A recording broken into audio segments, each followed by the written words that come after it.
அப்பப்போ வீட்டுக்கு வந்து பார்க்கணும் சரியா? அண்ணி இங்க இருந்து 15 நிமிஷம் தான். நீ டெய்லி கூட வந்து பார்த்துட்டு போறோம். நீங்க கவலைப்படாம போயிட்டு வாங்க. எங்களை சொல்றதெல்லாம் இருக்கட்டும், நீ எங்க போனதும் எங்களெல்லாம் மறந்துடாம அடிக்கடி வந்துட்டு போ. ஒக்கா வர அளவு இல்லையோ என்னால அத்தையும் பாட்டியும் பார்க்காமலாம் இருக்க முடியாது. நான் குடுகுடுன்னு ஓடி வந்துருப்பா. சேர்ந்து ஒரே நிமிஷம் காலு. ஐயோ நல்லா இருங்க சந்தோஷமா இருங்க.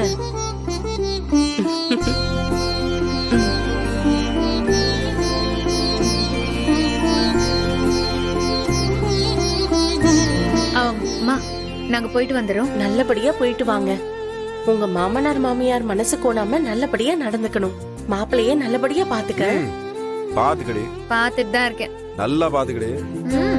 மாப்பிள்ள உங்களுக்கு எதுவும் சொல்ல வேண்டாம். நியாயமா பார்த்தா ஆண்டாள் வயித்துல இருக்க குழந்தைய நீங்க எப்படி பாத்துப்பீங்களோ அதே மாதிரி ஆண்டாளையும் நல்லபடியா பாத்துக்கோங்க.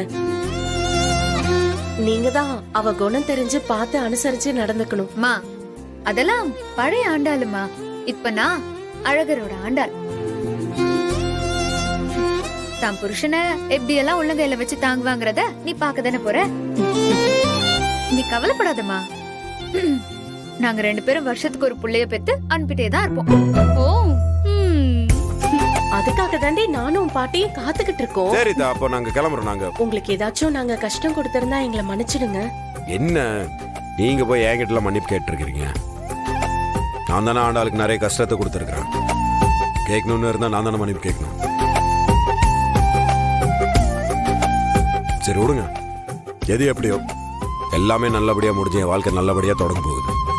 எனக்கு இது போதுமே. உங்க குணத்துக்கு நீங்க ரொம்ப நல்லா இருப்பீங்க. என்ன ஒண்ணு, உங்க அம்மா இதுக்கு முன்னாடி வந்தப்போ ஆண்டாளுக்கு பரீட்சைலாம் வச்சாங்க.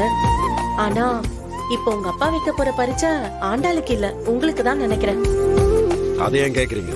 அம்மா நீ அப்படியே நிக்கிற? பின்ன உனக்கும் மாமனாருக்கும் நடுவுல மாட்டிட்டு முழிக்க போறது ஏன் மாப்பிள்ள தானே? அங்கேயுமா? அம்மா சும்மா ஓவரா பேசாத.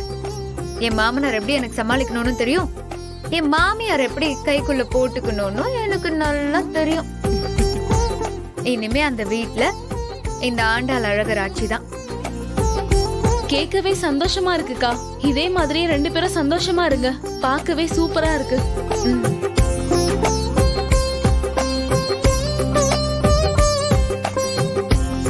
மாப்பிள்ள என்னாச்சு? முகல ஒரு மாதிரியா இருக்கு.